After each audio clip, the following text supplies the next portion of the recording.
Okay, guys, hello, welcome back. Once again, I am the Philadelphia Whovian, and if you saw the thumbnail, you know what this video is about.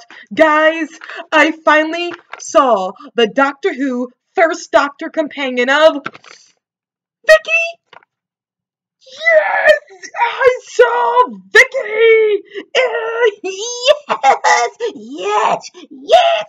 Why am I happy? Because guys, oh my god, I have been hearing about Vicki being this underrated companion for God knows how long.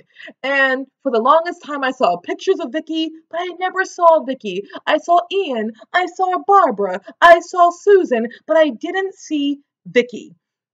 But I heard that she was a companion that was just perfect with the first Doctor.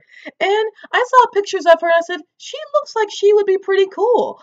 But I didn't know how cool until I finally got a chance to see her. So here's my journey of being introduced to the companion that was Vicky.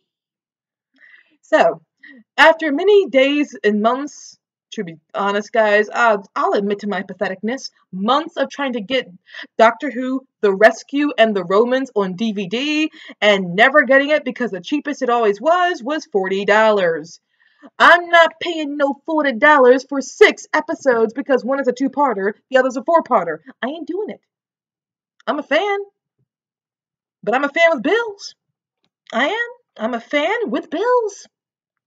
So, I didn't get a chance to see Vicki for the longest time in her opening episodes, and honestly, the episodes in that time period are even more expensive than those usually, so never saw Vicki. Until one day I said, that's it, I'm going online. I'm sick of not seeing Vicki. I want to see Vicki. And I watched The Rescue online, and I finally saw Vicki. She appeared in the episode and she was adorable the second you saw her. Okay, Vicki for me, has the same appeal as Katie Manning, who played Jo Grant. Something about their facial features is naturally someone who you'd just say, oh, they seem like a perfectly nice person. Like they're one of those girls who's like, you gotta be an evil, for lack of better terminology, bitch for me to not like you, because they have that natural, happy-go-lucky kind of bright-eyed look to them. And they have a speaking voice, which they use very well. And granted, these actresses brought a lot to the roles. Like, they could have sucked. Like, maybe, Jo could have sucked. And Vicki could have sucked if they did cast the wrong actress. Sometimes, again, it's about the director giving an actor or actress bad direction. It is. But something about these actresses, I felt like maybe if it weren't them in the part, it would not have been as powerful. And Vicki, the second you meet her, you like her because, yes, she's that bright-eyedness that Susan had in some ways. But when it gets to the emotional scenes, Vicki, it could be the director who gave her the direction, or it just could be the fact that, hey, the actress, somehow knew how to do things in a certain way. Whenever Vicki gets emotional, you understand not only why she's getting emotional, but the level of emotion she's giving. It never becomes full on like, oh God, now I'm getting hysterical. And sometimes Susan had reasons to get hysterical. But I'll be honest with you, I thought that Vicki was an improvement to the archetype or the type that was Susan. And I don't hate Susan, but I admit I think Susan was the weakest of the original Doctor Who, team bunch. Where it came to Dr. Ian and Barbara and Susan, I thought Susan was the weakest link. And it wasn't her youth. I could excuse her sometimes being emotional because of her youth, but I'm like, you're a Time Lord. Yes, you're very young, but you're still a Time Lord. And the way you're reacting, it's not the way a Time Lord, young woman would act, I felt. It's the way a teenager who's human would react.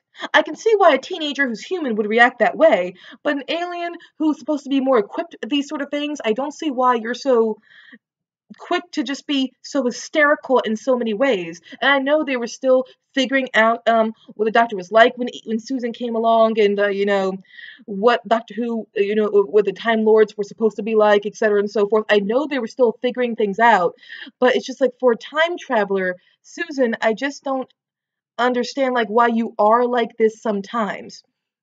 I'm okay with you getting emotional and like whoa, showing like a lot of feeling, but sometimes it was just went like whoa, full on like she does not know what she's not like doing. Not only does she not know what she's doing, but she's repeatedly causing problems, repeatedly getting into scrapes, and repeatedly just getting really overexcited to the point where I'm like, you're not helping the problem, Susan. You're not helping at all. That's just I don't hate Susan. I make it very clear, guys. I do not hate Susan at all. But I do think Vicki was an improvement to the character type that was Susan. Because Vicki has the same slot of youth to her, I felt like Susan did. And what I did like about the character of Susan is she really showed how Susan was an alien. The actress, like you felt like Susan was an alien. And I will say this again, I don't think the actress was bad. I think she did a very good job with the type of character she was given. And she really just knew how to embody a weirdness to her. I can't explain it, but when you watch An Unearthly Child, especially the first story, and then you watch the beginning of the Daleks, you see how Susan's just weird. It did work. It did. Vicky was just better for an improvement to me. And I think another thing that helped was Vicky having such intense chemistry, not intense like sexual, no, intense in the sense that it felt sincere, real, and it felt immediate. Chemistry with the first Doctor. Vicky, something about her, it felt like she made the Doctor better. I can't explain it. But the second they met, I felt that there was such a bond between them. And I could tell William Hartnell felt it. I mean, yes, I know actors are supposed to, of course, act, these sort of ways, but sometimes it's not easy to act like you feel a deep connection with someone when you don't feel a connection with them behind the camera. I know actors are supposed to act through that, but not sometimes having a lack of chemistry with your fellow co-actor or co-actress translates to the screen where you guys are not clicking. It does, and the actor's not unprofessional. It's just sometimes it doesn't work. The chemistry that Vicky and the first Doctor had together was immediate, and I felt like it was because it must have been real. It felt like those two probably clicked together in a very real way, and I found out from other videos I've watched, not only on reviews, but also here on YouTube, that the actors who played Vicky and William Hartnell did get along very well together. If they did, and that's true, which I really believe, it showed on the camera. And Vicky's entrance, where she is stranded and she needs to be rescued, you see her ability to try and solve a problem, but we also see her not being that willing to act like, oh, I'm helpless. Like, when Barbara offers to help, she's like, well, you think I can't take care of myself? I can. That shows initiative. It shows that she's not perfect. Vicky is not perfect, but at the same time, it shows this is a woman who was taught to rely on herself. And so she's going to try her best to rely on herself. But she did help Barbara. She did save Barbara. Like, she dragged her back when she found out that Barbara was, hurt. That showed, like, a proactive behavior, but it shows that she's still with Barbara, like, how Barbara offers to help. She's like, well, you think I'm helpless? It all shows an independence on Vicky's part. She is independent, but at the same time, she does have things to learn. It's the perfect amount of, good qualities and flaws. The perfect amount where the flaws in her character, whatever flaws she might have, are never going to be annoying. They're going to be flaws to show she's a full three-dimensional character, but her virtues are impeccable. Perfect amount. Just perfect amount of, good qualities and imperfect qualities was Vicky for me.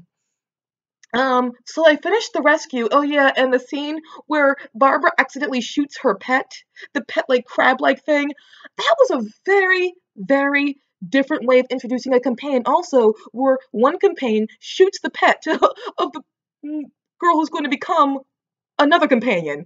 That was different. I can't explain why that sticks out to me so well, but it showed how Barbara was trying to help, and also Barbara got killed by that creature who she thought was, a creature of that planet. So of course Barbara was quick to shoot this thing, in her eagerness to protect, but it shows how Barbara, in her eagerness to protect, hurt Vicky and killed something that was innocent, and Vicky was angry about it.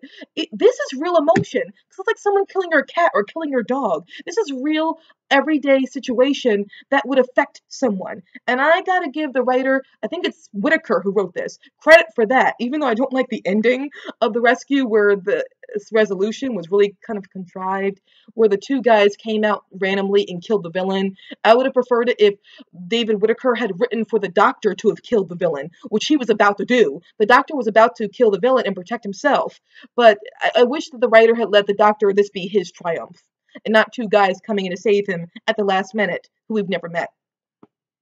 Then came the Romans, which, oh my god, I made to the first episode of the Romans, and I dug it. I was so into the Romans. And I was watching this online, and what did the online do to me? What it does to me very often.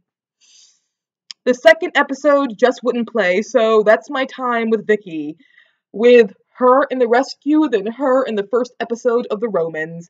And one day I will see the Romans, I will see the Romans, but right now I have only 3 episodes where I met the character of Vicki, and boy, was I happy I finally met that girl. Vicki,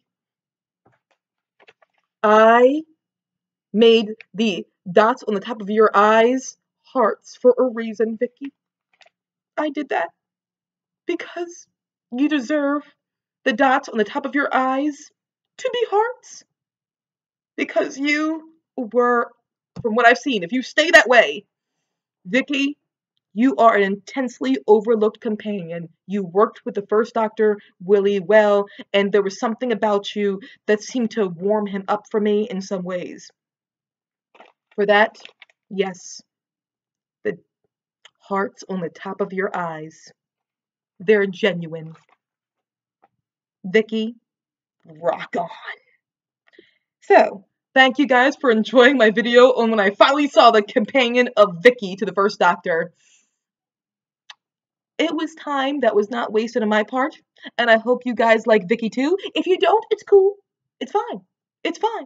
It's fine. It's fine. It's fine. It's fine. That's you. You don't like Vicki? It's cool. It's cool. It's cool. Guys, it's cool. So, thank you guys, and once again, I am the Philadelphia Whovian, and I hope you enjoyed this video. Rock on!